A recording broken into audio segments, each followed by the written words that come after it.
2.3 Fatigue and Recovery. In this assignment, I will be talking about fatigue and recovery during different intensities and duration. I will then finish off by talking about fatigue and recovery during intermittent activities such as rugby or football. Fatigue is what most people feel whilst doing exercise or sometimes even after. Fatigue is caused by a depletion of fuel systems and can cause muscle ache or heaviness or extreme tiredness. Cramp is also an effect of fatigue, and it is caused by prolonged exercise. Hot conditions can also cause cramp as you are sweating more, which can cause dehydration, and therefore there is a lack of salt in your muscles. Another effect is acidosis, which is an increase in acidity and a decrease in pH. This is due to the depletion of the lactic acid system, which will cause an increase in lactic acid in your muscles. This will be seen more in a 400-metre runner, as they will be experiencing fatigue due to the lactic acid system because of the intensity and duration of the race. We can analyse the fatigue by looking at what type of activity someone does, continuous or intermittent, and what energy systems are used. The criteria that we use to analyse fatigue is shown on the screen: intensity, duration, energy systems, fuel, waste products, and the type of exercise. There are 4 types of fatigue: local, general, chronic, and physiological fatigue. Local fatigue is when the fatigue is localized in the muscles that are used from repeated contractions without recovery. General fatigue is post-training or game feeling physically or physiologically weak. And chronic fatigue is a weakened immune system from excessive overtraining and inadequate recovery. Overtraining can cause weight loss or gain, excessive sweating, an increased submaximal VO2 and heart rate, depression, loss of appetite, anxiety, or insomnia. As you can see from the graph, you can see that it can go from optimal training to overtraining very quickly, and we can see that the curve goes quite rapidly up and then a very sharp decrease as it goes into overtraining. Physiological fatigue is based on whether your mindset is right and how much you actually want to do what you are doing. So if you're in a race and you really want to win this, then you would have a better physiological mindset than others, and so fatigue might be less. We're going to now talk about 1.2, which is the maximal intensity but very short duration. During this section, I'm going to be looking at the 100-metre sprint, as it has a maximal intensity and a very short duration. The 100-metre sprint is a continuous activity that uses the ATP and PC system due to the duration only being about 10 seconds for an elite athlete. Because of the short duration, only a few systems are used, so the only waste product is heat, and this isn't a problem for us as we can get rid of it easily. This heat is called hypothermia, which is an increase in your core temperature and makes you perform worse. However, due to this only being a very short race, we will not see this fatigue. At the end of the sprint, the ATP and PC system will be depleted, which means used up, because even though the duration is short, these systems get used up very quickly. The depletion is caused by the fact that the body cannot resynthesize ATP quick enough. And then the PC stores have to be called upon because ATP will only last 3 seconds. Altogether, the ATP and PC system will last a maximum of 10 seconds. Using both these stores will not affect the athlete's performance at all, because during the event, ATP is resynthesized by the PC system quickly without releasing any harmful waste products as mentioned earlier. However, at the end of a race, athletes will still feel fatigue due to the depletion of the stores. To try and reduce this fatigue, some athletes will use creatine supplementation, which allows higher work to be achieved. However, reduction in power and fatigue still occur. As you can see from the graph on the screen, during rest your PC stores are very high, about 3 to 3.5. However, as you start exercising, your PC stores decrease after only a few seconds, and at the middle of exercise, you can see you can see where the PC is completely depleted, and we can also see that during recovery your PC system is quite quick to resynthesize and it is ready to be used again very quickly. Recovery from this type of exercise is very quick, and it takes approximately 3 to 4 litres of oxygen for the PC system to resynthesize. For half the PC to be restored, it takes 34 seconds, and in 70 it takes 30 seconds, and 70% of it in 1 minute, and to be completely restored it takes 3 minutes. So you'll be ready to go after that. As you can see from the graph on the left-hand side of the bubble, the oxygen deficit for maximal exercise is very big, and is shown on the black part. Oxygen deficit is a temporary shortage of oxygen during exercise and always happens unless there is 100% energy contribution of the aerobic system, and when VO2 is insufficient for the demand of the activity. The graph on the right-hand side of the bubble shows EPOC, which is also known as oxygen debt, for submaximal exercise. Not submaximal exercise, sorry, maximal exercise. EPOC stands for excess post-exercise oxygen consumption, and it is the extra VO2 consumed or used above resting levels in recovery. During maximal exercise, and from the graph we can see that there is a larger oxygen deficit and no steady state is achieved.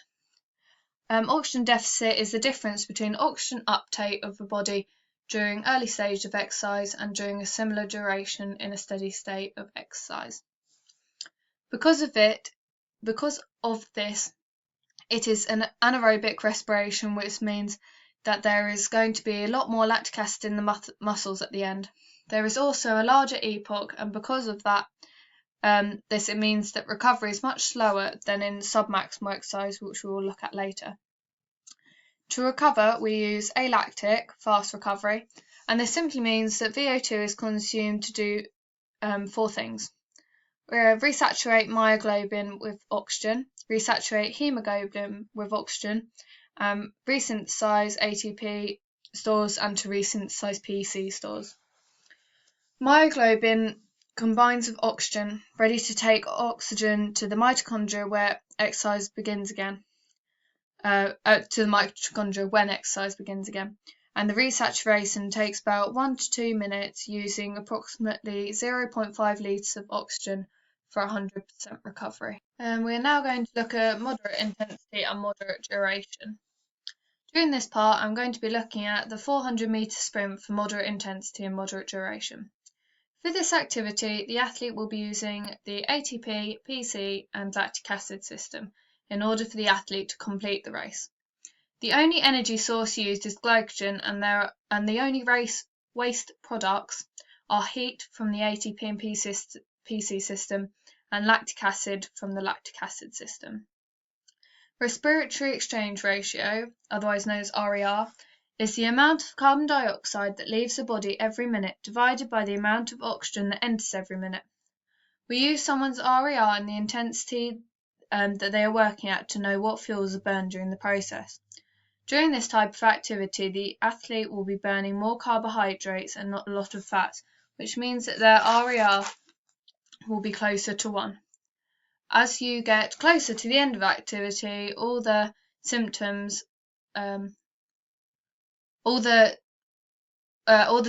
will have been depleted, so the glucose and glycogen will also be depleted. The glycogen in your liver is used for glycogenesis,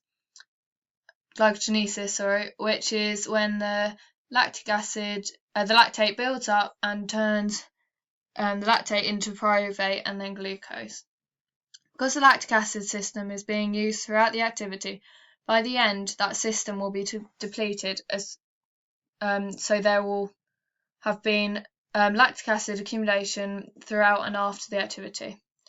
This lactic acid accumulation This lactic acid accumulation will have made the runner feel fatigued and generally will make them slow down, which means that their performance will decrease. The acidity in the athlete's body will also increase and the pH will decrease due to this accumulation. This is also known as acidosis. Lactate acid alone is not all bad. The hydrogen ions in the lactic acid are what cause the fatigue due to it being the acid in the lactic acid. The hydrogen ions interfere with electrical signals in your muscles and nerves and slows down energy reactions and impairs the muscle contractions. Oppositely to acidosis, alkalosis through sodium bicarbonate consumption can improve exercise performance in events lasting 1 to 10 minutes. Onset of blood lactate accumulation, OBLA, is the point during exercise at which lactic acid builds up in your blood and fatigue sets in. It is also known as your lactate threshold.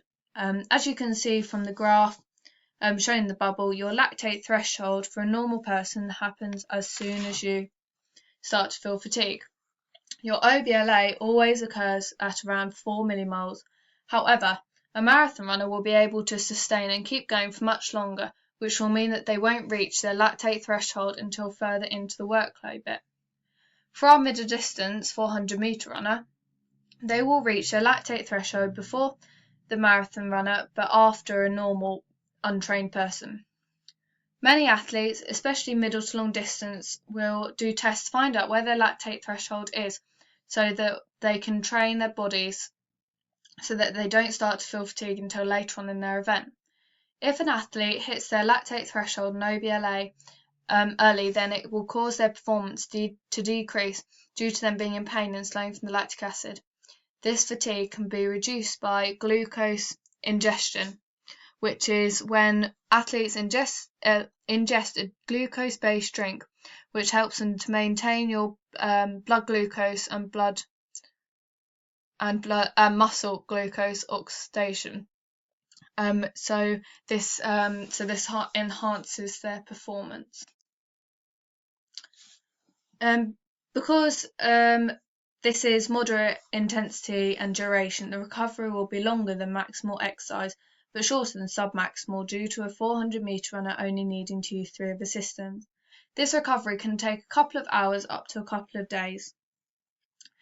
To be able to recover from this type of activity, you will need to use both your fast and slow components. We'll be using our alactic fast recovery, which I explained in 1.2 during the recovery bit. Along with that, we'll be using our lactacid slow recovery, which is the removal of carbon dioxide, removal of lactic acid, and the replenishment of muscle glycogen stores. 65% of lactic acid is converted into pyruvate and then enters Krebs to be converted into carbon dioxide and water. 5% is converted to glucose in the liver by the Cori cycle, and 20% is converted into glycogen in the liver but is stored in the muscles, also by the Cori cycle. And the Cori cycle is when glycolysis and glycogenesis happens at the same time. And also 10% of this lactic acid is converted into protein. The removal of lactic acid also relies on the buffering capacity of the body, which weakens the effect of lactic acid and the hydrogen carbonate ion in the blood, which is produced by the kidneys. And this also absorbs the lactate and forms carbonic acid. I will carry on talking about recovery in the next video.